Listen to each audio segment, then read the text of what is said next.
back, everybody, to part 2 of the Nibiru movie by Spirit Science. We have with me, as always, the #1 podcast CEO, Kieran. How are you, buddy? I'm good. We need to do some. We should run the podcast awards, some kind of podcast awards, and that should be a title that I win every year. The #1 podcast CEO. You know what? There's a guy who runs a YouTube, makes videos for called I can't remember the guy's name, but he makes videos, and his big claim to fame is he makes cool cat videos where he basically gets in like a mascot costume and films himself for children doing certain things. And he has an award ceremony called the 420 Awards, which didn't happen this year, but he basically does the same sort of things. Like, what's the most popular movie this year? You guys get to decide, and you vote on Twitter. And then he runs an award show from his basement. Lovely, great. So go check out Cool Cat. It's amazing. That sounds completely legal. And with us this week again, it's Trash. He's back because he needed to find out what was happening at the 12th mystery planet of Nibiru. And he's here, and I'm very proud because Tragedy gave us a warning, going, I may not be here because I've got to be dragged along to probably bed, bath, and beyond. He was probably buying bed sheets and linen. And what is this? What is this episode 139 of our podcast talking about sheets? Probably, and toiletries and household goods. And I thought, oh fuck, he's in for a day. I know you got your engagement ring today, but I'm just assuming that it was also filled with other crap that I have no interest in. No, it was a great day. I was not dragged along in the slightest. Had a great day. I'm still waiting to get mine, which hopefully will happen on Tuesday. But I'm here. And it's here. I've been dying to find out what's happened at the end of this movie. It's a very exciting time because I think now. So let's do a quick recap for everyone that wasn't here last time.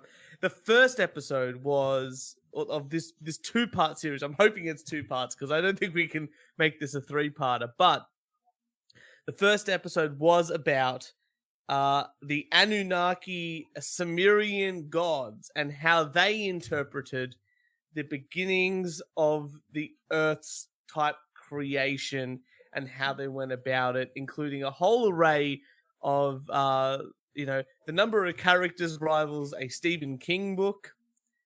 But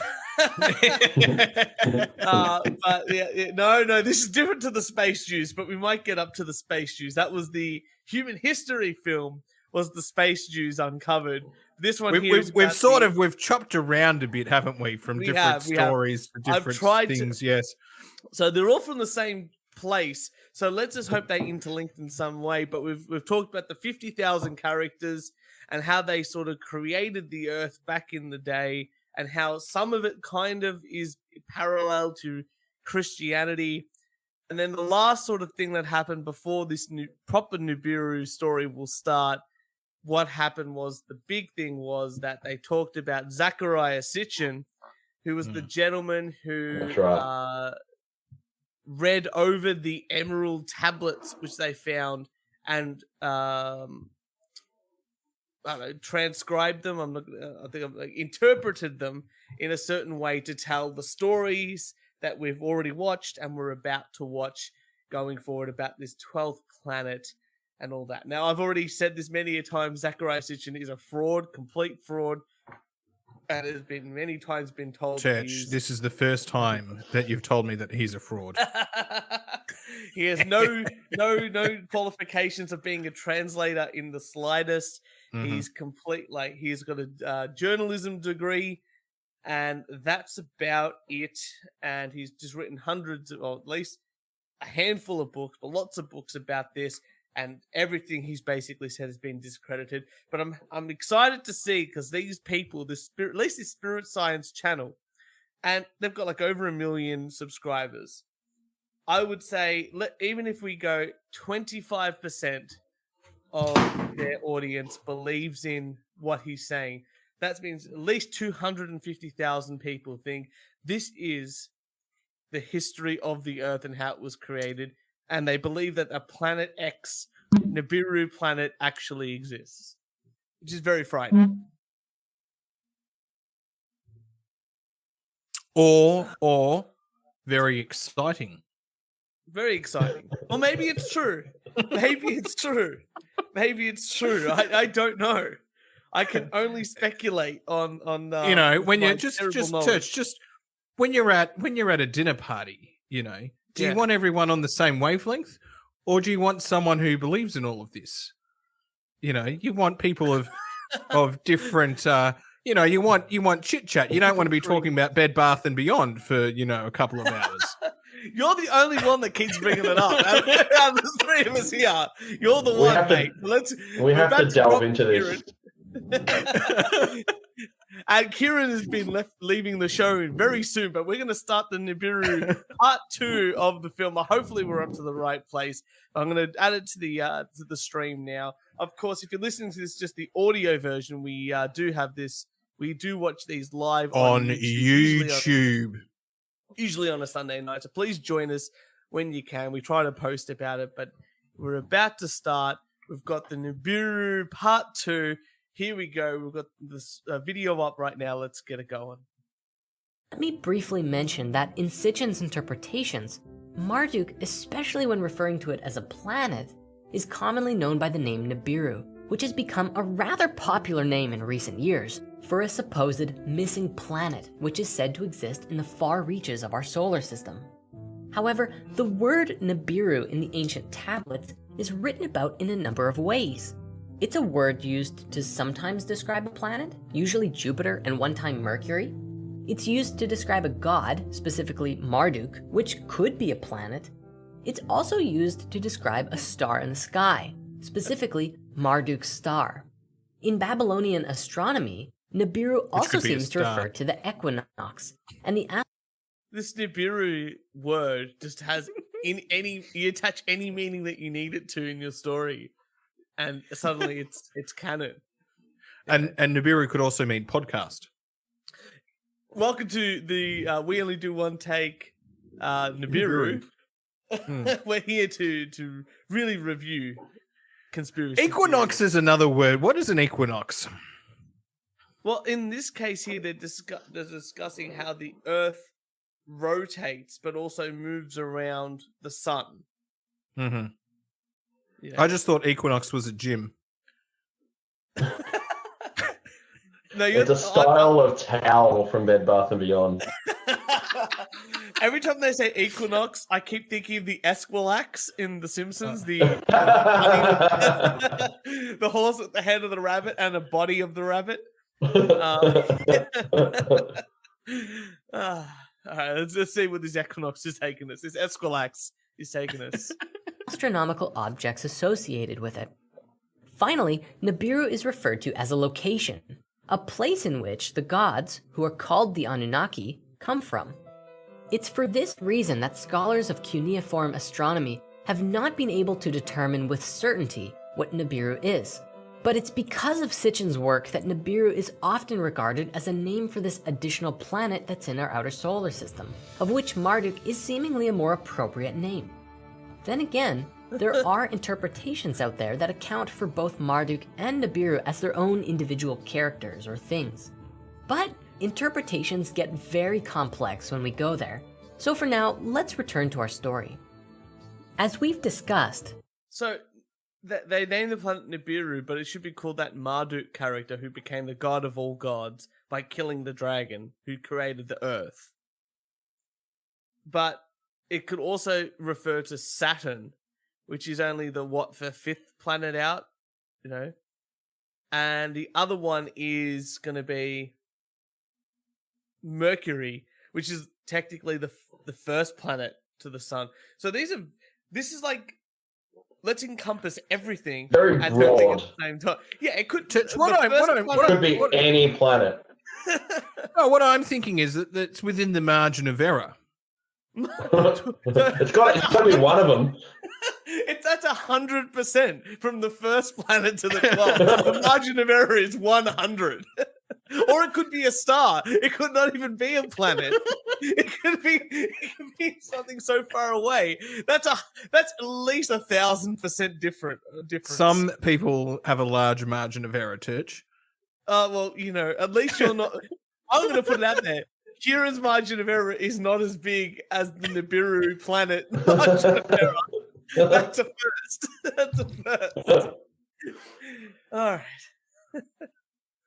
Marduk was said to be born of Ea and his wife Damkina, who is sometimes referred to as a great queen or goddess of nature. This is another confusing part of the Babylonian epic, because nowhere in the Enuma Elish does it describe where she comes from. She's just kind of there, but you do get more of an origin story when referencing other tablets from ancient Mesopotamia.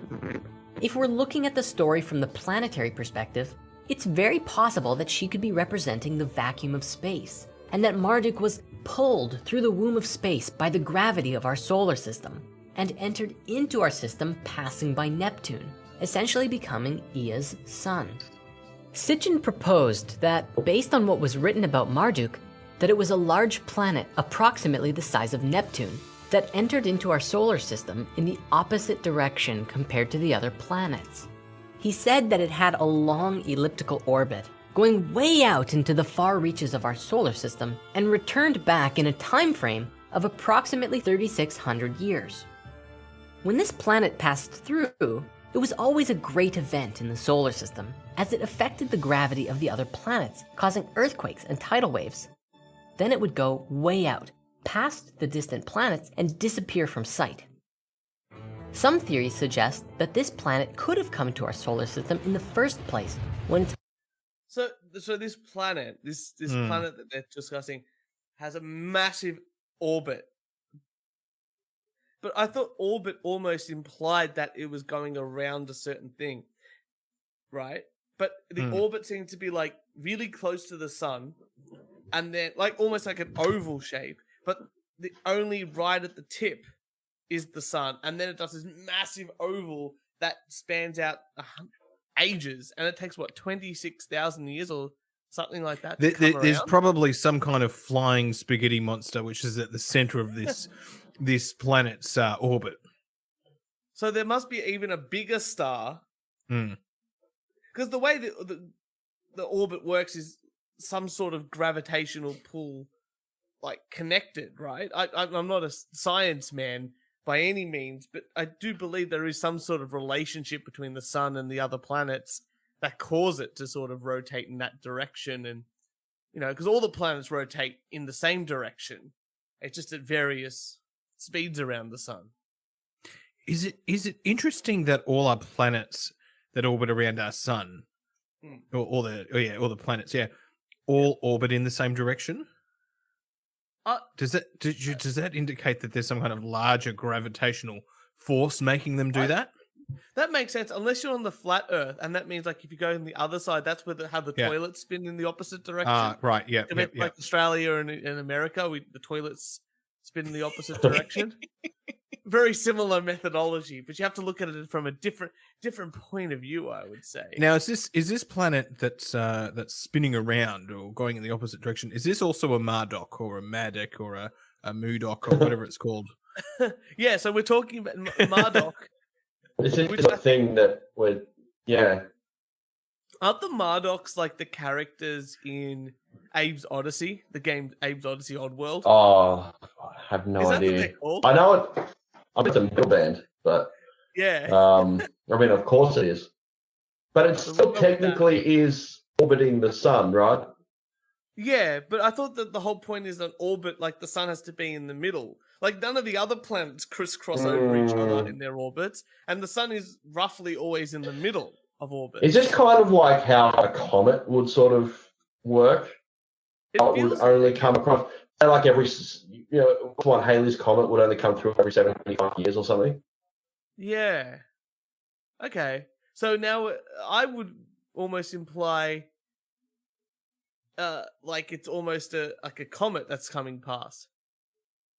If he's set, well, I mean, he can't really see something and then see it again. However many thousands of years later, they said it happens. He's just gone. I'm going to get something that can only be seen every 36,000 years, and nobody can see it. There's no way of proving it. Well, maybe we'll find out. That's all I can think. I hope so. Own local star exploded, and it careened off into space on its own. Nevertheless, Sitchin believed that Marduk must have been a very young planet, for the tablet said that he was belching fire, which could have been a sign of tremendous volcanic activity and radiation. The drama of this great celestial battle begins when Marduk first entered into our solar system, and as it passed by Uranus, something intense. So he had. There was a different star. It blew up, and instead of becoming a black hole and sucking everything in, killing a lot of stuff, it was like dynamite and pushed everything out. It pushed it out. That makes sense. Pushed it. Yeah. And then it was magically just moving around and looking for some other planets to join. And I think Futurama can help us out here, because they probably, some other planet probably sent up some space rubbish. Yeah. And knocked it out of alignment. Okay, so Futurama is more canon than this story. Got it. That's what I'm getting. Yeah, definitely. Actually, out there, Futurama is easily one of the most. Despite the fact that science is crazy, it's still the most consistent kind of crazy when it comes to science, science fiction story. So let's say it's moved out of orbit into potentially ours. Happens. The tablet's right. Anu formed and gave birth to the four winds. He delivered them to Marduk.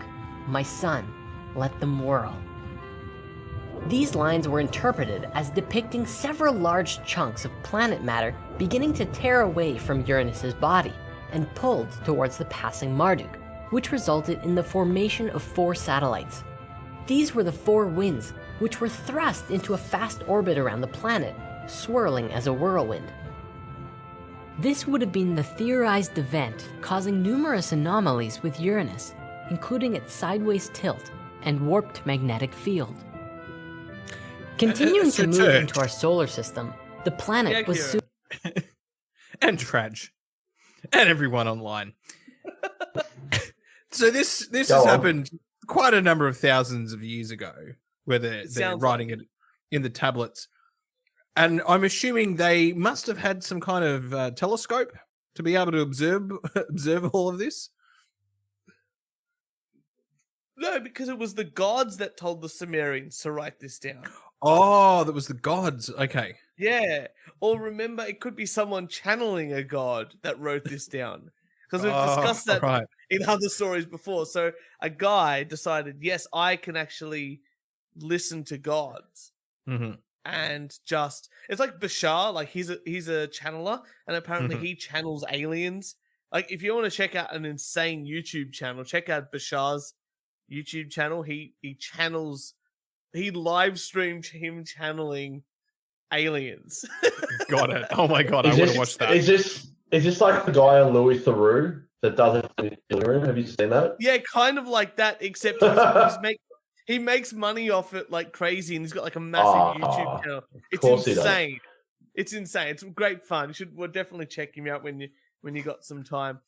So it seems like the planet came past Neptune and threw it off its axis, and now that's why it's sideways, and took some of the bits of land off it, and that's why Nibiru has moons or satellites now.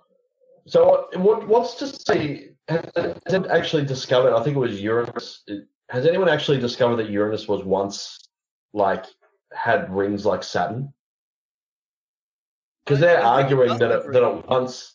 They're arguing that it was like it's on its side now, but was it ever upright, or this is exactly how it's always been?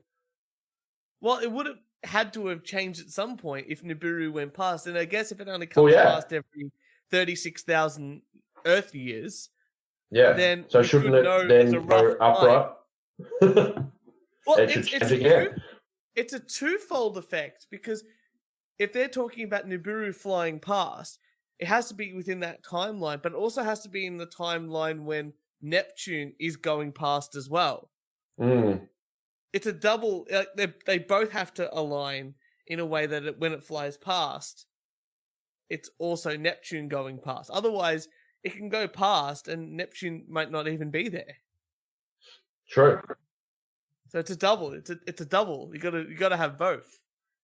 And I'm guessing is it if a double double? It's a double. Yeah. And if it's going to go to Earth after this, then it has to be the very rare occasion every 36,000 years or whatever it was that Neptune's in alignment as well as Earth of this planet's path.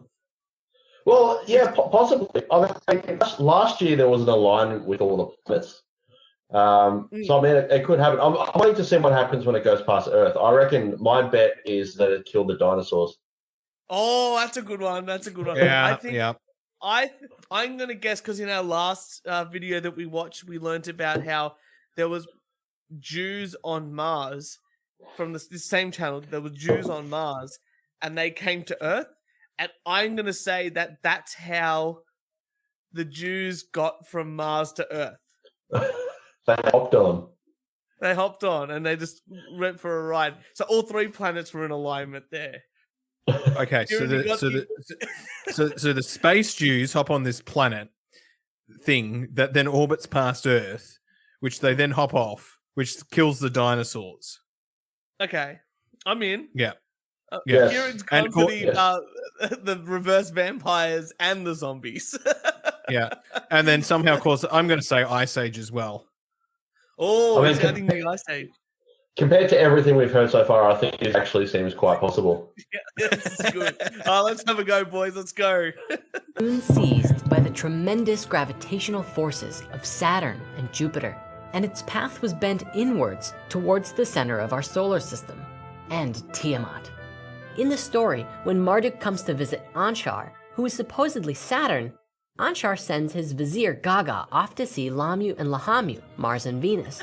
This, Sitchin believed, was that Marduk's gravity pulled one of Saturn's small moons away from it, loosening its orbit, and sent it off into space past Venus and Mars, eventually establishing a rather curious orbit of its own, which today we know as Pluto. It's possible that along its path, Marduk may also have influenced the creation of Chiron, the small planetoid between Saturn and Uranus. As it drew close, like Chiron. It's not. No, it's not. Real? No, shush. It's not Uranus. It's Uranus.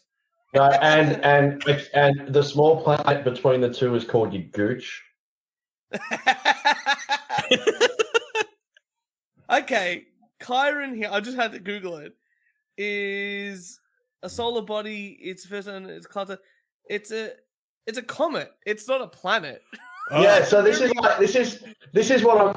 It's like what they're saying that the way it goes in and then out. It's like it's reading like a comet, but it's not a planet. I agree. It's not a planet. All right. So it's really like a speedboat. Yes. It's just drifting in through all the planets. It's going through. Oh, nice. The Nibiru, the fish, the speedboats of comets. There's always a river or a canal or a fjord, you know. closer, Marduk's gravity soon began to disturb all of the inner planets, most of all Tiamat, whose water and rocks began to break apart and tear from her body, creating 11 satellites that spiraled around the planet as if acting as a shield. These were the 11 dragons and monsters that Tiamat summoned in the story. Sitchin wrote that the tablets described Marduk and Tiamat to have been crowned with halos, giving the appearance of gods. Of particular importance in the Mesopotamian cosmogony was the largest of Tiamat's satellites, Kingu, the firstborn among the gods who formed her assembly. It is significant because as Marduk approached, Kingu was pulled closer to Marduk and away from Tiamat's orbit. Sitchin believed that Kingu being pulled away like this was Tiamat giving Kingu the Tablet of Destinies. In this interpretation, the tablet itself was actually a planetary orbit of its own, of which Kingu... So, I'm going to say they're calling it Marduk, which is Nibiru, and that spirit woman god is Earth in this sort of case. And like this is just if he's implying that all these stories from the Sumerians is just a parable for it's not really real, it's just a parable of what could have happened. Well, I'm fine with a story like a parable of going how the Earth was created and everything like that. But he's coming up with another planet and he's saying it's there, and it's like that's not a parable now. That's saying that okay, no, that is actually not true. Yeah, there's no other planet. Layer. He's added another layer. Yeah. Look, I'm just very happy that I now understand why Pluto, a couple of years ago, maybe even a decade ago, was from the Academy of Science or something like that, was voted out as a planet. It was too small or something to be a planet. I now understand why that is the case from this from this YouTube video. I'm pretty sure that we want it back as a planet. I miss having. Otherwise, Nibiru is not the 12th planet. But there are. In Nibiru is the 12th planet. We are still missing 2 or 3. Yeah, aren't we? Like we've got eight or 9 now. There's planet cakes. Earth, Mars, Saturn, Jupiter, Uranus, Neptune. So that's. And then Pluto's 9. Am I missing a planet? Someone attended grade 5. 9 sounds correct. Not. But then we're missing 3. Yeah, we're missing a whole right. bunch. So he's saying that, no, but it's only this is the 12th planet. Man, this is getting even. We're looking this was looking glass, people. This was obviously written when Pluto. So hang on. Saying there's 10 and 11. We've got that comet that's a planet, and we've got that other planet. We've got that other planet that does that reverse orbit, and then we just need one more. Nibiru does the reverse orbit. Oh, not the other planet that joined in between. The Citron or whatever it was. Yeah. Whatever. Chiron. Okay, so maybe we're up to 10. But we're still missing one if it's the 12th. True. Planet. Yes. All right. Maybe we'll find out.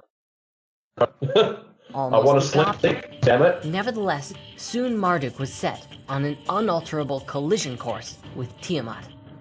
Tiamat and Marduk, the wisest of the gods, advanced against one another. They pressed on to single combat. They approached for battle.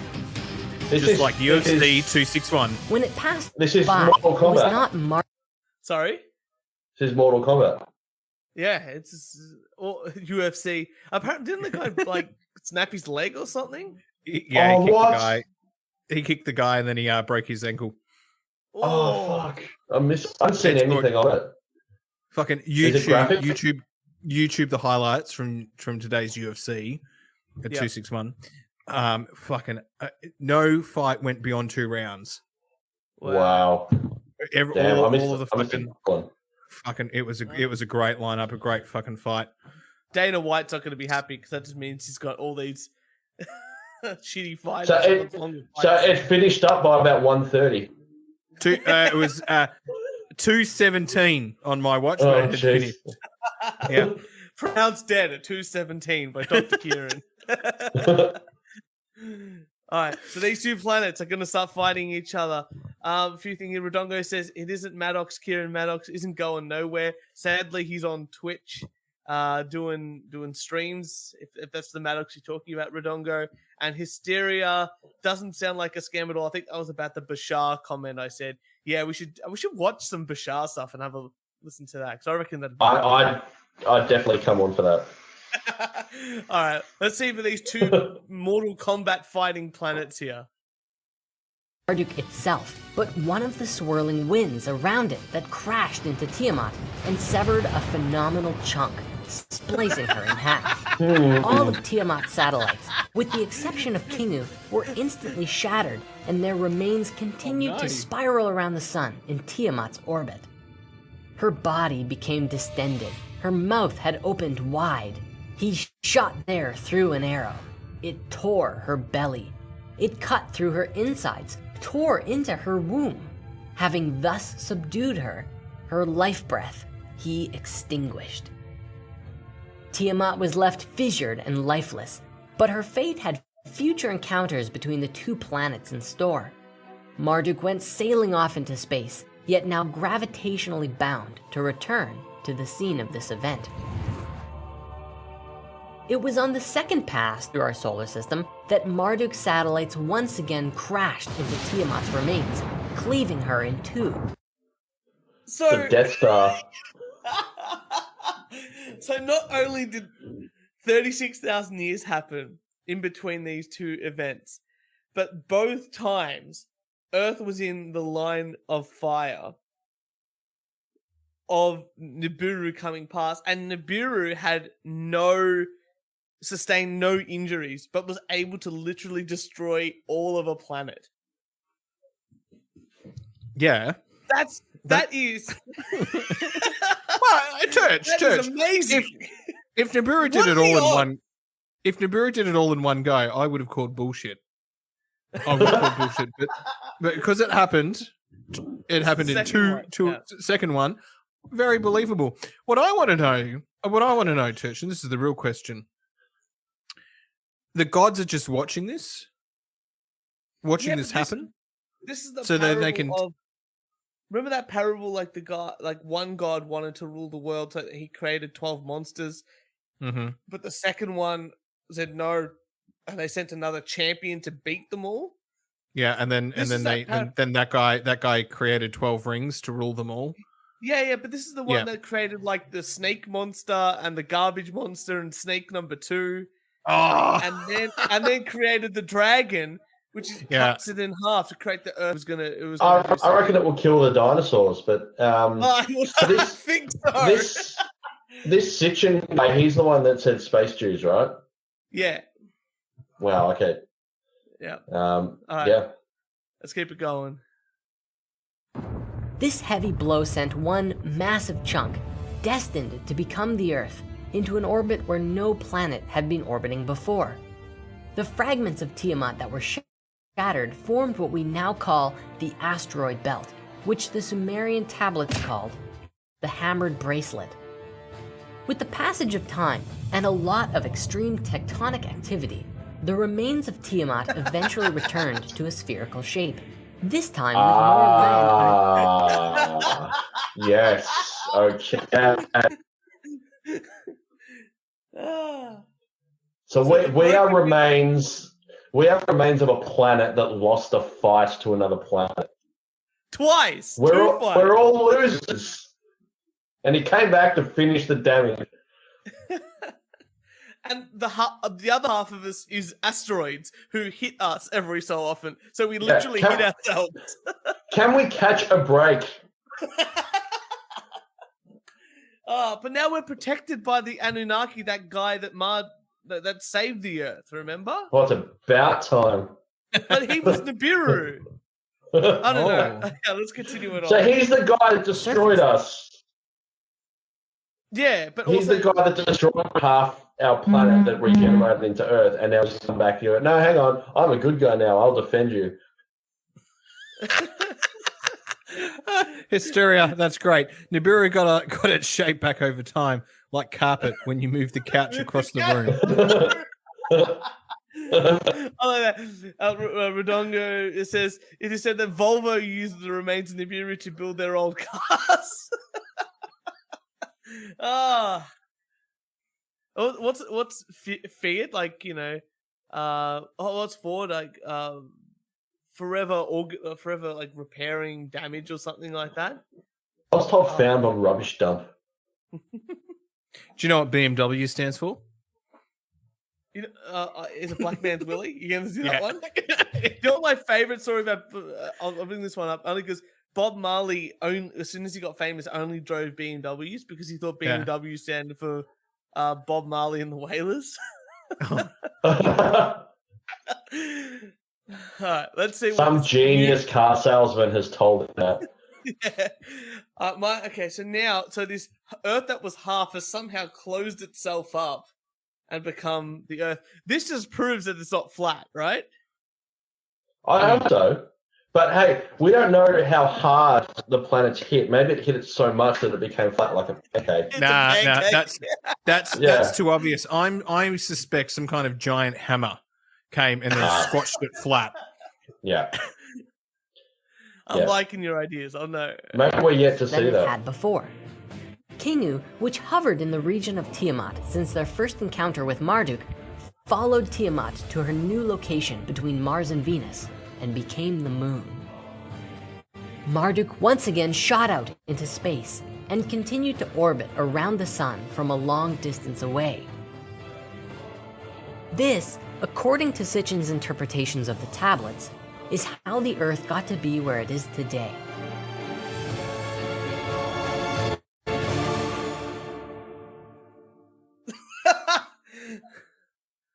So without Nibiru, Earth would be Earth wouldn't exist. Or it would exist in a different form and we wouldn't have the asteroid belt or a moon. Yes. Yeah. There are crazier stories. There are. I'll give you that. But I don't think you could... Is that the end? No, we've still got... Oh, good. We have another 40 minutes. Oh, good, because I was about to say, like, and what? Like... Let's keep it going. What we've covered was closer to the original interpretation from Sitchin's first book, The 12th Planet, and both Sitchin and a wide array of other authors have discussed and played with variations of the story. For example, there is a version where the smashed Tiamat had to be repaired and realigned by the beings called the Anunnaki and reseed the planet with life afterwards. Ultimately, today what we've covered is the basic story and encourage everyone to explore this as you see fit. Now, the reason that Marduk or Nibiru was called the 12th planet was because to Sitchin's understanding of the ancient Sumerians, they observed the moon and the sun as planets when counting them all, which, in addition to Pluto, gives us 11, and Marduk then is the 12th. Hang on. Hang on. Go back. Go back. Wait, how did they come up with 11? Traj, do your own research. Yeah, I know, right? Tiamat had to be repaired and realigned by the beings called the Anunnaki. That's the Anunnaki are fixing Earth at the moment, but they're in a spaceship. Of course they are, with their spaceship. Let's have a look how they made the 12 planets. I need to hear it again too. Reseed the planet with life afterwards. Ultimately, today what we've covered is the basic story, and encourage everyone to explore this as you see fit. Now, the reason that Marduk or Nibiru was called the 12th planet was because to Sitchin's understanding of the ancient Sumerians, they observed the moon and the sun as planets when counting them all, which, in addition... Just pause it there. The moon is... What? Hang on. Okay, so our moon is not a planet, and then Saturn has, like, 4 moons? Why aren't they planets? Saturn has a lot. I know, like, Jupiter has, like, 20, does it? Like Europa is one of them. Like that's the one that they think it's like similar to Earth in a certain way. But in this case here, what about that Citron planet? Yeah, Chiron planet in between Saturn and Jupiter or whatever it was. And what about all the other moons? Because like Venus has a moon, Mars has 2 moons, I believe, from memory. Why aren't they? Also, if they understand that these planets need to orbit around a star, then they will recognize that the sun is a star and not a planet, and they can't count the planet, the sun as a planet. All right. I'm just going to go through this. We got Mercury there, yeah. Venus, yeah, yellow. Earth, bluey, very good. Yep. Moon. Is that the moon? Moon, yep. Mars. Yeah. Jupiter, Saturn. Yeah. Not Uranus. Yeah. Neptune. Yeah. Yeah. Pluto. Yeah. Well, that's no, and the sun. They include the sun as a planet. Yeah. which is actually a star. So that's 11. But 2 of them are definitely not planets, and Pluto, I'm on the fence about. So that brings it down to 9.5. When Sitchin was in school, though, that was like 50, so it was a planet. It was a planet, correct. So he interpreted it that way because he could. Okay. I mean, come on. Even in that time, we understood fucking hell. Even in that time, we understood the sun was a star, and he's come up and go, no, but they counted as a planet. Amazing.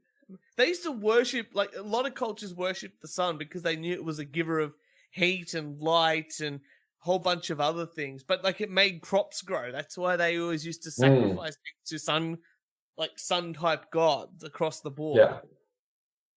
Amazing. And what's with the asteroid belt? Well, the asteroid belt was. See, look how thick. I know this may not be to scale. I'm just going to assume that, but Traj. It's a belt. Thick. It's a belt the universe has to wear to keep it from its pants falling down. So it's got one giant testicle then, which is Jupiter. I'm only going to assume the sun is the head. There's a big red spot. I like that red spot checked out.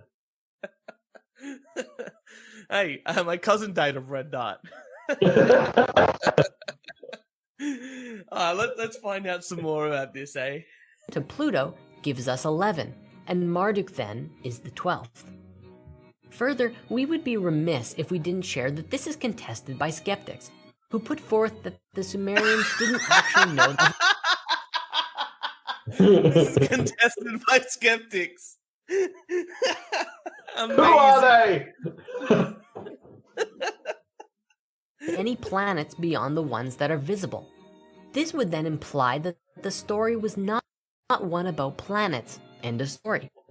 However, one possible explanation for this is that if the stories historically are true, and that the legend was handed down to the Sumerians and Babylonians by another species beyond our own, then they could have encoded the story of the origin of our solar system inside the myth of Tiamat and Marduk, even if these ancient people didn't fully understand what the story was truly saying.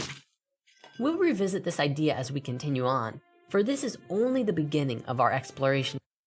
You know, if you're going to pass down knowledge across the board to anybody, like you're teaching your little cousin or your niece or or your niece or nephew or something like that, and you go, "Hey, I want to teach you something." Would you encode it in a way that didn't make sense, or would you just tell them the facts across the board? Would you go, "Hey, there's this planet. Like we live on a planet. There's another planet like us," and explain it that way rather than going, "Well, there was 2 gods, you see." No.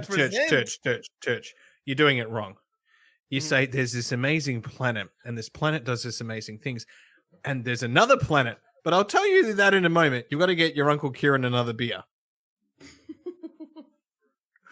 and then then you continue the story, right? You've got to just tell them this. You've got to get them to work for it, you know. It'd be like telling the story of Goldilocks and the 3 bears and going, yes, but they weren't actually, the bears are not real, they were actually squirrels, but it's a metaphor for bears. You know what I'm talking about? And Goldilocks was more of like a golden squirrel, but it's sort of a metaphor for a little girl that went into, and it wasn't the house they went to a different planet. You know what I'm talking about? Like it's all interpretation, all up to interpretation. Like, no, it's still 3 bears, a girl, and eating porridge. It's just, why encode it in such a way that it actually makes no sense? But it wasn't porridge. It was an akahi or a keishi bowl or whatever they're called.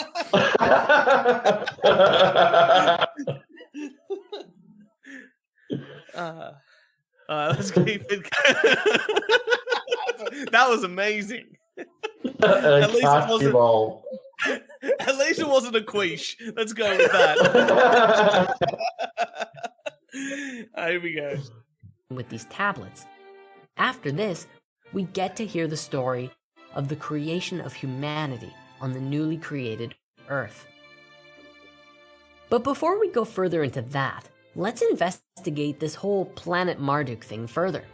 The topic of Marduk or Nibiru is not a new one and has received attention and thought from around the world over and over since Sitchin's first book came out in the 1970s.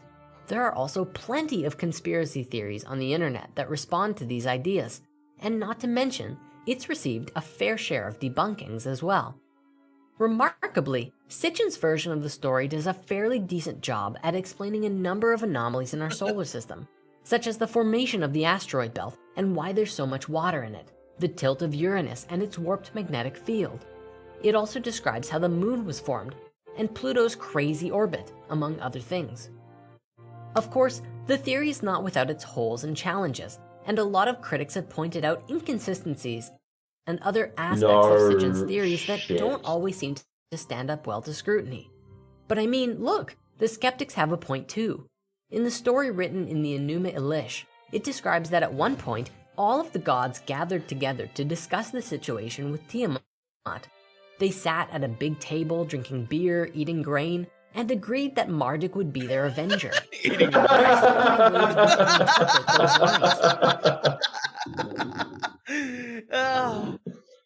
So that's a... I know it's on the animation, but now they've gone from Pokemon to like... It's true. They're all over the place. Steve has gone here. Isn't Marduk the movie with Owen Wilson, the series guy? I thought they were talking about the cartoon dog. I think you're talking about Marmaduke there, but the Tekken character Marduk. Good character across the board. This is far more entertaining than what's going on the screen here. But my question is, like, he's gone, oh, people have gone, oh, it's skeptical because what about the part of the story where they all met up as a table? Yeah, because that means all the planets would have had to, including the sun, would have had to meet together at some point and then disperse once again. This is like a family get together. Two of them are going to be fighting. One of the planets or something is going to have to get the garden hose, is going to have to water them. You know, Kieran, are you telling the story of Cinderella? I'm telling the story of bloody Family Christmas, which is Cinderella. Yes. I thought it was a metaphor for Cinderella. My mistake. So this is now. Let's talk about how humans came to Earth. This might be where they touch on the space Jews. I hope so. Can we all aim for the space Jews as we did? Because it's just, now they're going to talk about human history again in a second way. So I'm very excited to hear this. They've got the Avenger fist thing. There's that hammer, Kieran. So that might be the one that they do the flat Earth with. I told you there was a hammer. Coming back.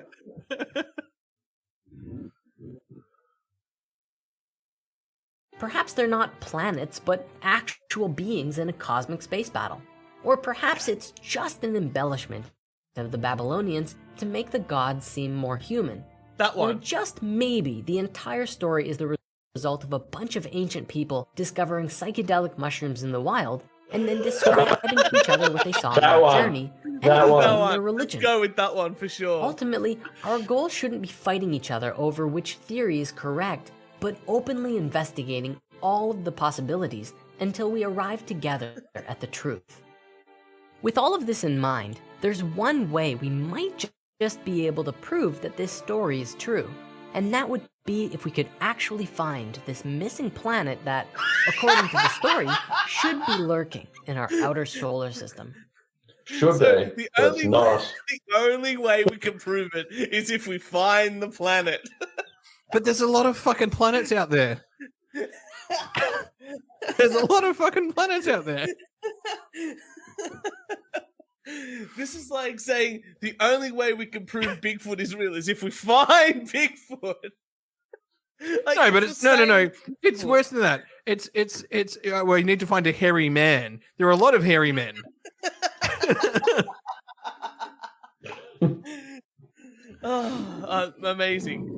Amazing. Opening up the research on Nibiru, well, there's literally a mountain of information available. And digging into it, you'll find everything from, of course Nibiru is real, all the way to, did you just use the word Nibiru in a sentence? Are you serious? Now, we feel that an open-hearted exploration is always the best practice, and so we're gonna do our best to cover as much information as we can. Take a deep breath, because it's a lot. And one final thing before we get started, regarding the name between Nibiru and Marduk. From now on, we're just gonna use the name Nibiru for this possible distant planet. And the reason for this is because there's another theory we'll look at that explores a different version of the Marduk and Tiamat battle, of which associates Marduk with the planet Mars. As always, we encourage you to practice critical thinking and discernment with everything we discuss, as we open our minds and explore this together. Now, the search for a larger planet beyond Neptune has been going on since the discovery of Neptune in 1846, when observed anomalies in the orbit of Uranus suggested another large planet lay farther out. In 1906, the term Planet X was coined by Percival Lowell, the founder of the Lowell Observatory in Flagstaff, Arizona, when he began his search for this distant planet. In 1930, Clyde Tombaugh discovered Pluto at the Lowell Observatory, but it was not big enough to be what they were looking for. In 1984, scientists thought that our sun could actually have a companion, a theoretical small dwarf star which they called Nemesis, which could explain and cause the gravitational anomalies they were witnessing. However, to this day, no dwarf star has been found. In 1992, refined calculations showed that the mass of Neptune was 0.5% smaller than assumed, and thus the discrepancies in Uranus's orbit were dismissed as incorrect, and the need for a Planet X went away. Then, in 1999, astronomers observed curious anomalies in the gravity and movement of certain comets in the outer solar system, and they theorized that a Jupiter-sized planet, which they called Tyche, lurked in the far reaches of our solar system.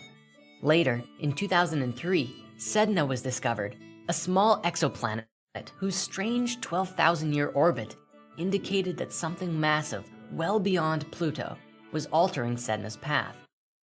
See how it's still going around the sun, but not intertwining with anything else? It's got a side view and everything. Look at that. Jumping to 2014, an all-sky survey from WISE, the Wide Field Infrared Survey Explorer satellite, ruled out the existence of any planets larger than Saturn orbiting our sun at a distance of about 10,000 astronomical units, or AU. This is a ridiculously far distance, considering that 1 AU is the distance between the Earth and the sun. This put an end to the theory of Tyche. However, since Saturn is larger than Neptune, and Nibiru is said to be about the size of Neptune, the WISE satellite would not have registered a planet smaller than Saturn if it had scanned one. In January of 2016, two well-respected planetary scientists, Konstantin Batygin and Mike Brown of the California Institute of Technology, discovered what they believed to be a large, roughly Neptune-sized planet in the outer reaches of our solar system. This planet is well beyond Pluto, and many are now calling it Planet X, or Planet 9. This planet has not yet been seen, but advanced technology shows that without a doubt, something is out there. The planetary body is fully detectable through observations of 6 other previously discovered objects that orbit beyond Neptune, all of which appear to cluster around a singular, larger body, with only a 0.0007% chance that this clustering is just a coincidence. So I just quickly Googled Planet 9. Planet 9 is a hypothetical planet in the outer regions of the solar system. Its gravitational effects could explain the unusual clusterings of orbits for a group of extreme trans-Neptunian objects.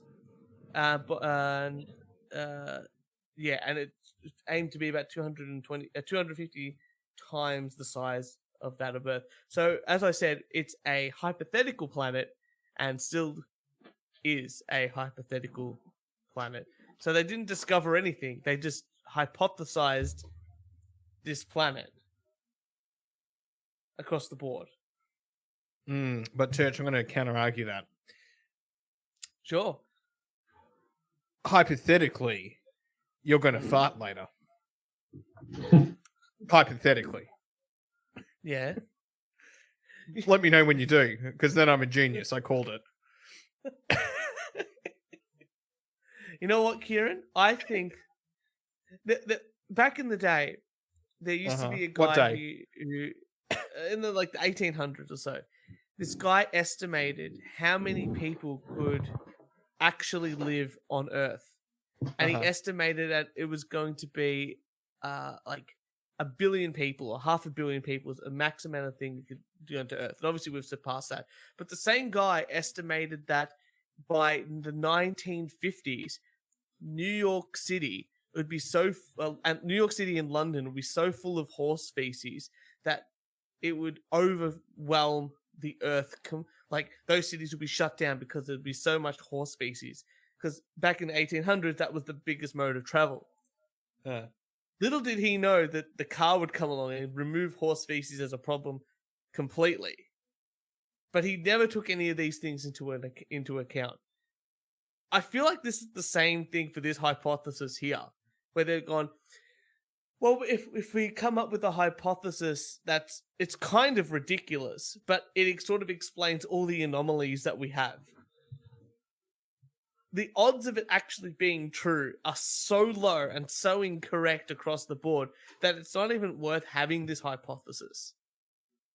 Yes, but at least it's better than it's the God argument. You know, I feel it's almost the same. I feel like it's almost the same. It's the equivalent. Let's continue on. Let's find out what these researchers have done. Taxpayers' money. Okay. What astronomers currently believe is that this planet-sized object has a rather interesting elliptical orbit, ranging anywhere from between 600 and 1200 AU to as close as 200 AU. With the exception that researchers don't currently calculate this planet traveling anywhere near Jupiter or the asteroid belt, the rest of the evidence appears to match what we've heard about Nibiru's path and influence.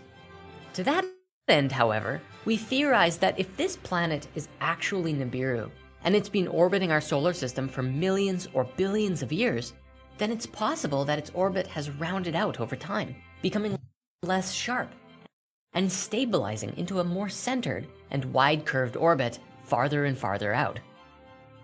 Regardless of whether this planet is Nibiru or not, these two amazing planetary scientists, Mike and Constantine, have acknowledged that no one will believe in this planet until it actually appears in the telescopic viewfinder. Yes. And they are working hard to make viewing this planet a reality. At this moment, however, current telescopic technology, such as the Hubble Space Telescope or the 10-meter Keck telescopes in Hawaii, have extremely tiny fields of view. Looking for this planet X manually would be like looking for a needle in a field of haystacks by peering through a drinking straw. Curiously though, when we compare the story of the Great Celestial Battle to what currently exists in our solar system, we find a number of anomalies that may point to Nibiru's existence. While we've touched on these briefly before, let's go over them more thoroughly now. The first anomaly, the asteroid belt. Towards the end of the 18th century, even before Neptune had been discovered, several astronomers demonstrated that the planets were placed at certain distances from the sun according to some definite law. The suggestion, which came to be known as Bode's Law, convinced astronomers that a planet ought to be revolving in a place where hitherto no planet had been known to exist. That is, between the orbits of Mars and Jupiter. In the position where Tiamat was said to have been in our solar system, today we find a large belt of floating rocks that we call the asteroid belt. Upon closer inspection, the asteroid belt is a mashup of a variety of rocky minerals and water. There's actually a ton of frozen water in this belt, including a small dwarf planet named Ceres, which is at least in part a giant ball of frozen water. In fact, there's so much water on Ceres that astronomers believe it has even more water than the Earth does. Is it possible that the asteroid belt itself is the remnants of an ancient planetary cataclysm? Good point. However, taking account of the mass of the asteroid belt itself, it doesn't seem like there's quite enough matter in it to fill 3/4 of a Neptune-sized planet. The amount of mass in the belt is only about 4% of the mass of the moon, and so that leaves a lot of matter missing. There are two main things we can think of that could account for this. First, that a rather large majority of planet matter from Tiamat was blasted off into space, free of any planetary orbit, and only a small amount of the remnants of Tiamat actually survived to form the asteroid belt. Second, and perhaps even more likely, is that if Nibiru kept coming back through the solar system for a long time, every time it passed through the asteroid belt, it would probably throw a ton of asteroids out as it passed through, leaving much less there than there originally was. The second anomaly, the moon. So there seems to be a few things. Hillbillies said Theia was found, which is, I'm having a look now, is a planet. And Theia, I'm sad to say, is a hypothesized ancient planet in the early solar system that, according to giant impact hypotheses, collided with Earth around 4.5 billion years ago, with some of the resulting debris gathering to form the moon. So, but this is still hypothesized over there, and hysteria has gone.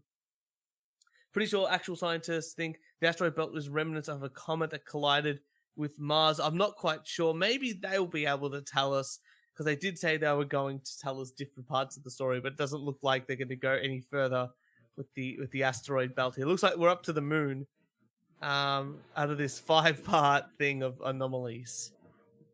You want to add anything else, fellas? Or yeah, no.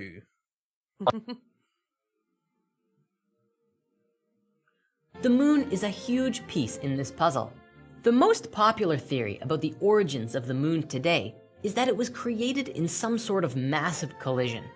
This leading theory is called the giant impact hypothesis, which suggests that the moon was formed out of the debris left over from a collision between Earth and an astronomical body the size of Mars approximately 4.5 billion years ago. This theory goes on to state that the moon is likely made up of matter from both the Earth and the body that crashed into it, causing a thorough mixing of material from both parent bodies.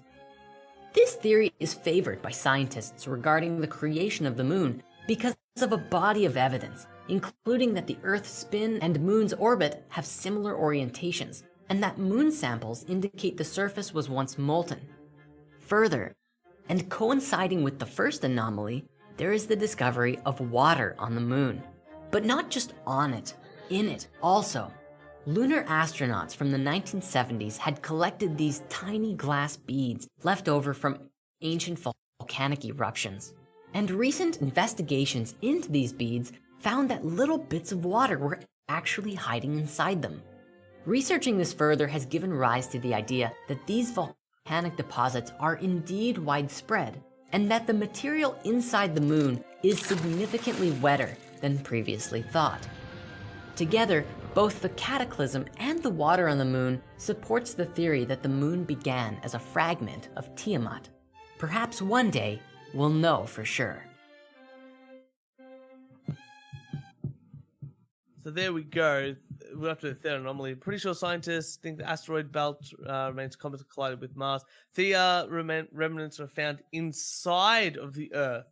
I haven't heard that one, but Hysteria seems to think that's right. So maybe the Theia one that we're just having a bit of a laugh at, maybe true. Maybe true. But still hypothesis rather than fact. I don't know how they would prove that, but it sounds a bit off to me. The moon rings like a bell when struck. Scientists say it's because the moon has no water. I don't know really what that means, Hillbilly. I don't know how you could hit a planet enough to make it. Like, how do you hit a planet enough to make it ring like a bell? Like, how big does the impact have to be? You know that hammer that we saw before? You know, But the Thor hammer? Does it sound waves if it's hit by a asteroid or something? Potentially. I'm not quite sure. I've heard, I've heard it before in another way, but I don't understand how we could hit something like a planet and let it ring. Like usually a bell is a bell, like a bell shape. The shape itself is what causes that sound. Yeah, but Church, maybe it's not a bell. Maybe means something else. Right. You know, like the Goldilocks example before. It's a metaphor. It's always a metaphor. It's a metaphor. I only speak in metaphors and parables. That's all I ever speak in. Here we go. The third anomaly, Pluto. Scientists today have no solid explanation for why Pluto's orbit is so irregular. Where most of the planets travel along the same plane in a near circular ellipse, Pluto's orbit is significantly wider. On top of that, Pluto doesn't travel on the same plane as the other planets, but moves at an angle, dipping significantly above and below the celestial plane. There are theories that suggest Pluto was once a moon of our other planets, or a part of the Kuiper Belt, but nothing has ever been definitively proven on the subject. That said, this interpretation of the Sumerian tablets suggests that it was once a moon of Saturn, and that a rogue planet caused it to careen out into a distant orbit. Perhaps this idea actually has some merit, considering it mirrors what modern theorists put forth today.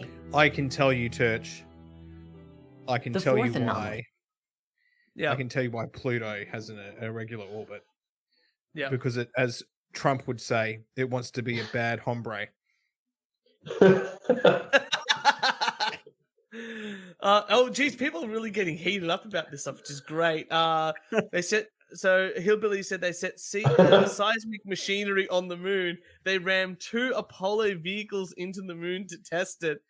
I like what they rammed a car into the moon and it rang like a bell. I've never heard that. Did they ram it as in?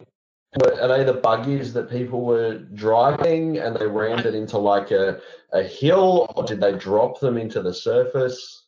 I'm not quite sure, to be perfectly honest. Maybe Hillbilly can expand on that. And thank you, Redongo and Hysteria. Yes, absolutely. Make sure you subscribe and hit that bell icon and all that sort of fun stuff. I feel really lame always saying that, but it's way more fun having lots of you guys talk to us while we look at these conspiracy theories, rather than just Kieran and I and our special guest just yelling at each other.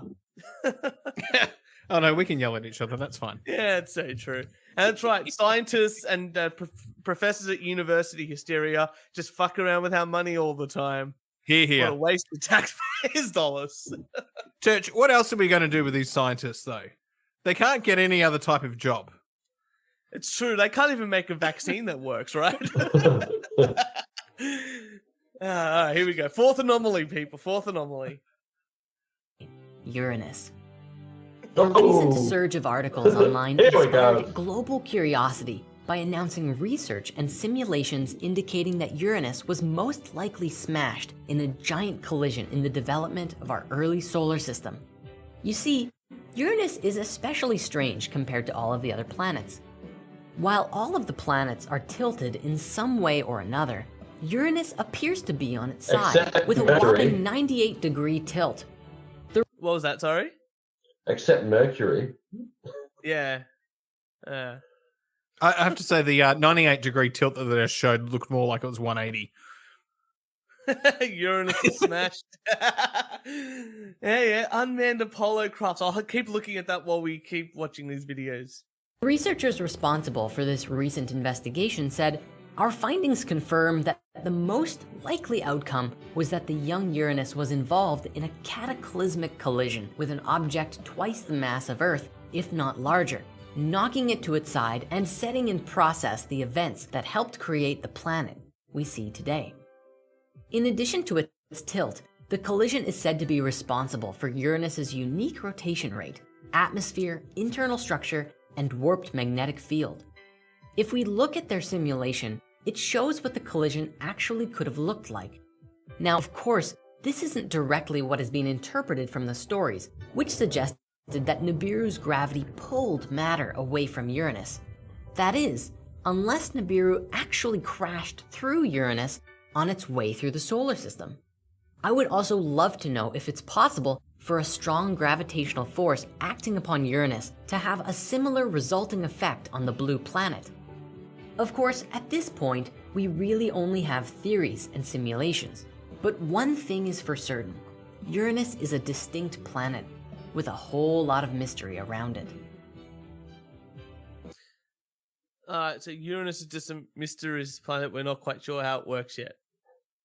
Is that what you guys got out of that as well? Or have I missed something while I was trying to research? Just like Uranus. Yeah. Undiscovered and unknown. It's the unknown down there. I've just been trying to look up some stuff about the bell sounds of, like, I've typed in a whole bunch of stuff of the moon. The only thing I can find is on Wikipedia. So if you want to send us a link, please do. I'll open it up for sure.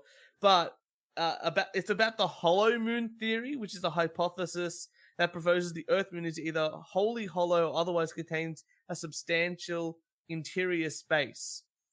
So there's been no scientific evidence that exists that supports this idea. Seismic observations, other data collected since spacecraft began to land or on the moon dictate that it has a thin crust and a massive mantle and small dense core, overall far less dense than Earth. So with that being the case, then it doesn't look like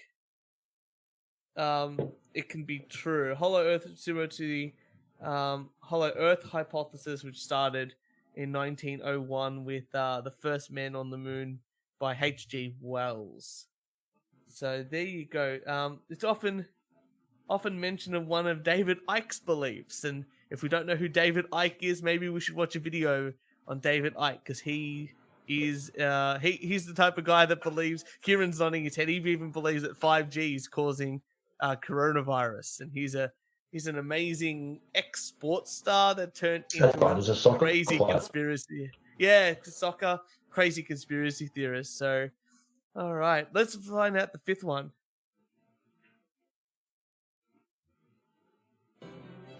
I'd like to conclude this exploration of our anomalies simply by saying that while we've just covered these today, there is certainly an abundance of information out there that would lend itself to this conversation. And I would love to extend this investigation to everyone watching. Together, there's no mystery we can't solve. And in the spirit of scrutiny, it's time we took a hard look at the person responsible for these stories, Zecharia Sitchin himself. Perfect. Yeah. Yeah, perfect. His series gone. I've heard of Hollow Earth, but Hollow Moon. I remember there was a movie based on the Hollow Moon, and the Nazis built a base in the Hollow Moon. That was a real, or the Dark Side of the Moon, or something like that. And if you do a David Icke video, make sure you mix in the Filthy Frank song somewhere. That is a great song. I do love Filthy Frank. Too bad he can't ever return to YouTube, especially in the state that it's in. But Zecharia Sitchin, he's back here, and he's your favorite. He's your favorite truth writer. Good that he's back. He's back. He's back in it. It's funny, they literally have read one book, or just like, it's this feels like the same to me that maybe in 50 years. Church. It's like Christianity. They only read one book. Yeah, no, but you only need one book. This is the same as, I feel like, I think I invited you to. If we're going to do a religion, we only need one book. We don't need multiple books. You just need one book. We only write one draft.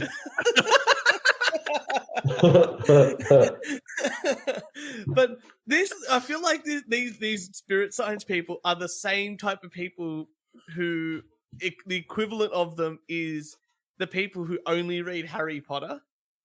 And they're like, Harry Potter, yeah, it's like a series of novels, 7 books. Zecharia Sitchin has a series of novels.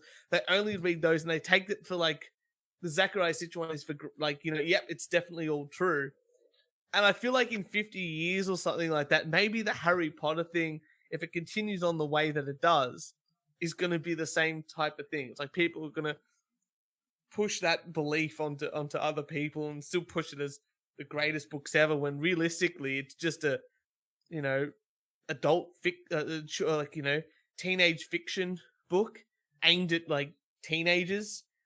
And this is like the same for the Zachariah Sitchin. This is just stories aimed at maybe adults, but it's just sort of like a story that he's basing it on some loose understanding of other religions. Church. I'm just going to simplify what you said. Mm-hmm. Zacharias, whatever his name is, equals Harry Potter. Yes. I think it's a good comparison, but I don't think you agree. You haven't read Harry Potter, have you, Kieran? No. I have read Harry Potter. I just haven't read the last Harry Potter. I read all of the Harry Potters, except for the last one, because I sort of grew out of it. Yeah. Feels like you should grow out of the Zachariah Sitchin type stuff as well. But then again, there's a whole show called Ancient Aliens, which is comedy gold as well. And they feel like you should never get into Zachariah Sitchin. But I've watched a lot of Ancient Aliens because it's like this. It's absolutely insane. And they do base a lot of their stuff on Eric von Daniken or Zachariah Sitchin. They sort of cross over quite a bit. But it seems like these guys are really big into the Sitchin, and Eric von Daniken is big for the Ancient Alien guys. Should we keep going? Yeah. You need to follow your leader. Perhaps one of the most important topics when opening the box on Nibiru is the question of the translation of the tablets and the accuracy of Zechariah Sitchin's interpretations. To some, Sitchin was a brilliant scholar with revolutionary ideas about the ancient Sumerian and Babylonian gods. To others, he was a pseudoscientist and pseudo-historian with delusional thinking. Sometimes, people even claim he was a Freemason or sent by the Illuminati specifically to mess with us. Regardless, it's clear that his ideas have changed the way that many people view human life, human nature, and our role in the cosmos. When Sitchin first began his work, there were very few people in the world who actually read or understood Sumerian cuneiform. And this still remains true today. To say it's not a common dialect today is a massive understatement. In 2006, a book titled Sumerian Lexicon was published, which helped provide guidance for those seeking to decipher the Sumerian texts. Since then, a number of academics have spotted inaccuracies in Sitchin's translations. Some of these inaccuracies are perhaps interpretive as well, as Sitchin tends towards literalism, both in how he perceives images and words. Certain scholars also contend through literal interpretation that Sitchin ignores known historical and mythological contexts in favor of his own views. For example, Sitchin is very famous for pointing to a seal called Cylinder Seal VA243, which depicts an image of a circle surrounded by 11 smaller circles. This, according to Sitchin, is an image of our solar system, as the story is told in the tablets. Critics, however, point out that the image of the sun in the center is not the sun, because when compared to hundreds of other tablets that depict the sun, the image is different, usually depicting a star with either or 6 that could be points. Nibiru. Although in this first so he doesn't even know his own lore. Mm. He's just making it up. And this is the same as the Ancient Alien guys. They point to things and just go, oh no, it's not what you think it is. It's actually like, it's not a guy with a beard. It's actually him in a hazmat suit. Like that was something I watched recently. And the guy's just like, oh yeah, it's not actually a guy in a beard and like his beard's connecting to his hat and it's like a circle. He's actually got a hazmat suit on. And even there was one thing, my favorite line, there's two favorite lines of Ancient Aliens. One is related to that carving or stone carving or whatever it was. And that guy with the hazmat suit. And at the front, they're like, the man is said to have a penis sheath at the front of him. I know that's definitely not a penis sheath. And the Ancient Alien guy says that, earnestly, which I think is hilarious. And the other one, they were talking about how Judas has, what's the game? King Solomon has flew around on a flying carpet, like that's in the books or something, a green flying carpet. And the guy goes, "Do flying carpets exist? Of course not." And I'm like, you're the guy that's saying that aliens came down to train humans to mine gold for them, but you don't believe in a magic carpet. It's like someone having the argument in like Star Wars going, oh, explosions can't exist in space. Then that's the most ridiculous thing in this movie. Yeah, that's right. Or, there's no sound in space either, but like, the Death Star makes a big explosion when it blows up, But you have like... You need to suck the power out of a star to kill a planet. Like, if you kill the star, you're killing every planet. I don't care if there's an explosion or sound or whatever. When I'm at the movies, I want the experience. Yes, that's right. There was a part. It's funny that there was a part in one of the like recent Star Wars movies where there was an explosion, and part of the movie was they got rid of the sound. And heaps of people apparently complained to the cinema because they thought that part of the movie was broken. Oh, what? Yeah. Crazy. Well, anyway, apparently that is just a bunch of dots around well, that could be the Star of David. If we're talking about what things could be, did they just preemptively, say, yep, that's the Jewish... Like, the Jews were around back then, I guess. No. I tell you what happens. Space I Jews. can tell you exactly. No, I can. It's the sun, and the other one's the sun too. It's just the artist got a little bit tired, and says, Anthony, come on over. I need you to draw a star and some planets. And you go, sure, no worries. And I show you how the star's done, and you're going, yeah, whatever. You're the intern. You don't really care, and off you go. Yeah, that's right. I'm up for that for sure. I'm still amazed. Like, he's gone, yes, he's found this one panel in the middle of all of them and gone, look at that, I'm all right because there's one panel. There could be heaps of others that had 9 planets, but this one they added 2 more. It's like, right. Well, and the sun's a planet too. That's 12. Look at that. I'm right again. And if this is to scale, those 2 gods are bigger than the sun and the planets. So this is pretty accurate. They're in the distance, you see. It's a visual thing. All right.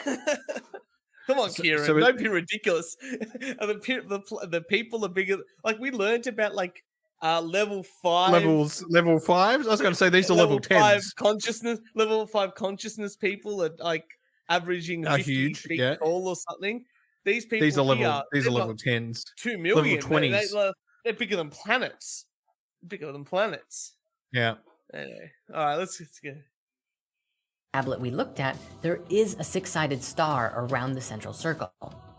Further, critics point out that there is nowhere in any other text in Sumerian or Mesopotamian tablets that suggests the Sumerians knew that there were more than 5 planets. A man named Michael Heiser, one of the leading debunkers for Sitchin's work and the author of SitchinIsWrong.com, describes that the circles may represent some star cluster. I got to admit, I've been on that website before. And of course you have. It's amazing, but he also debunks like ancient aliens as well. Like, it's a double. And he is absolutely fantastic. Like, everything, he's just like, no, that's wrong. Is he still alive, and can you get him on the show?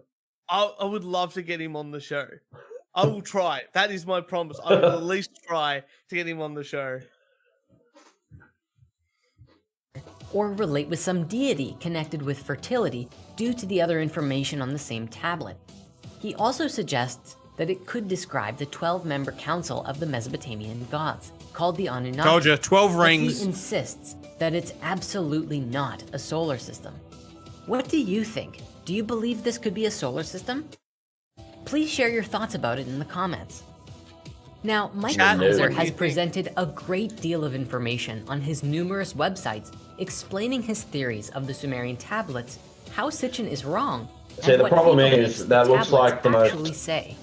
That looks like the most untrustworthy website ever.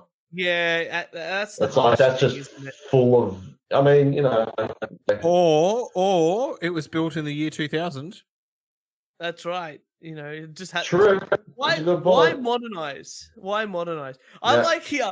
Can I put it out there though? He's got. I do love this guy, but I'm going to say yes. You might have to update his webpage simply because he's got on the left hand side. He's got the bar of things you could click on. I was just looking at that. The first one is my letter to Mr. Sitchin. The second one is my resume, which I guess is good because he wants to show his credentials. And the third one is my tax returns. That's a real, like, he's more upfront than Trump. I'll give him that. but other than that, I don't. maybe Sitchin has come out and has tried to be like, well, you think you're so good, show your tax returns. And he's like, okay, here you go. Oh yeah, your move, Sitchin. Why not? Why not? But of course, with every debunker, there's a debunker for that debunker. And a man named Eric Vandenberg published a document titled Heiser is Wrong in response, and explains that due to Michael being a fundamentalist Christian, his perspectives on the tablets usually attempts to place the stories inside a worldview that fits with his own Christian perspective. Eric breaks down a number of ways that Sitchin was actually correct, despite Michael Heiser saying he wasn't. One example is that according to Heiser, there is not a single Sumerian text that associates the Anunnaki with Nibiru, and he then challenges ancient astronaut theorists to show him such a text.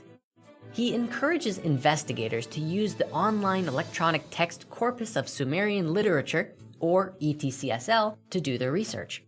However, these websites to the are amazing. Not only are the Anunnaki found in... I'm feeling like it's like King's Quest. That's the vibes I was getting from that. This is also like she said, he said. Yeah, this is getting a bit redundant now. It's like, just show us your side of things and give us some links rather than showing us this story. In or associated with Nibiru, but they are found there quite frequently. Though this is not to suggest that Nibiru is explicitly a planet, the discussion about what Nibiru is definitely still up in the air. We'll post links in the comments so that you can read the work of both of these men and decide for yourself what you choose to believe. Again, we always want to remind everyone to practice healthy skepticism and discernment when looking over the information. Of course, it's obvious that no ancient translation is going to be 100% accurate about everything, especially when there are so many renditions of the various stories across history. Not to mention, if the ETCSL or Sumerian lexicon book got even a small number of translations incorrect, it could lead to huge amounts of information being interpreted wrong, or at least very different from its original. Kieran, we've talked about this before, but how for something to be set in stone, I don't mean to have that pun because obviously the Sumerian stone tablets and stuff, but set in stone is this is the like what we consider the best argument across the board. For a scientific paper, a scientific piece of information, how higher quality must that be before it gets released into the public and to say, yes, this is the one to use? It has to go through very rigorous testing across the board. Oh yeah. To get any paper published in the scientific community, it is to be respected enough to be across the board. To be across the board. Church, if you publish something and I was your reviewer, I'm going to deny you. Yeah. That's just what I'm going to do. I'm just going to say, this is terrible. Do it again.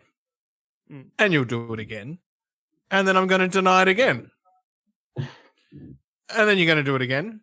And then maybe you'll complain. And you'll go to another reviewer who's going to deny you. It's constant failure in the scientific community. That's why you're also happy. Yeah.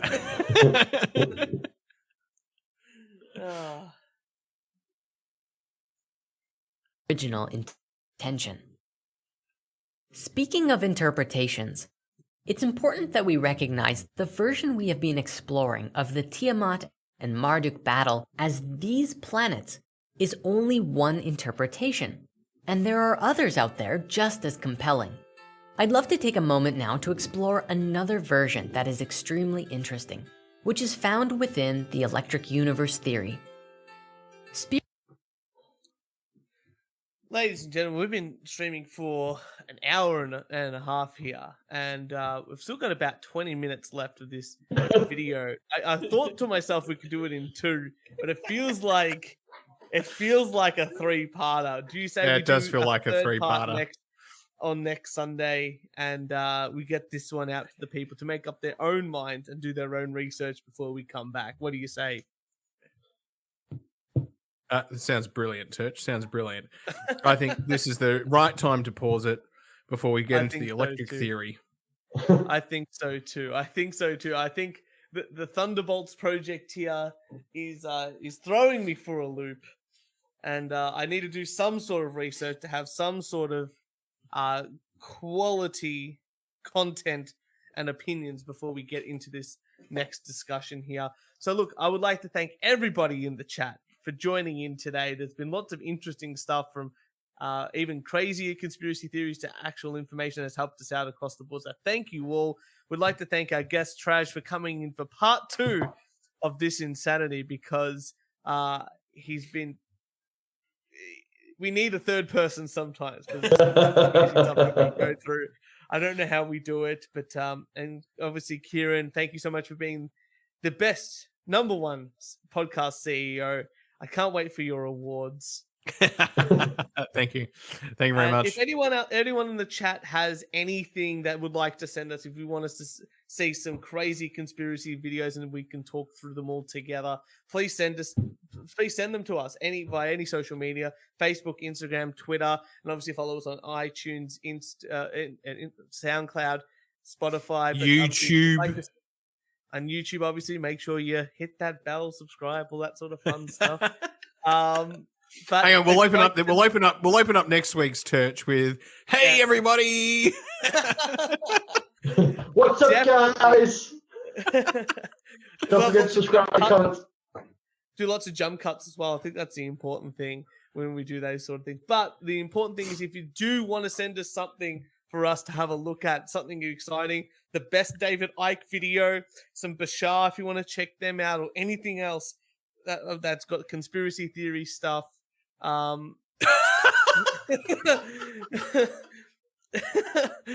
Hillbilly, you just said eugenics. Yep, that's something. But we'll definitely send us an email and send us the links at weonlydowonetake@gmail.com, and we'll prepare all that, and we'll go from there. But ladies and gentlemen, thank you so much for tonight, and we will see you all next week for the final part of the Nibiru story, which I hope is even crazier than what we've seen today. We'll see you all later. Bye. Bye.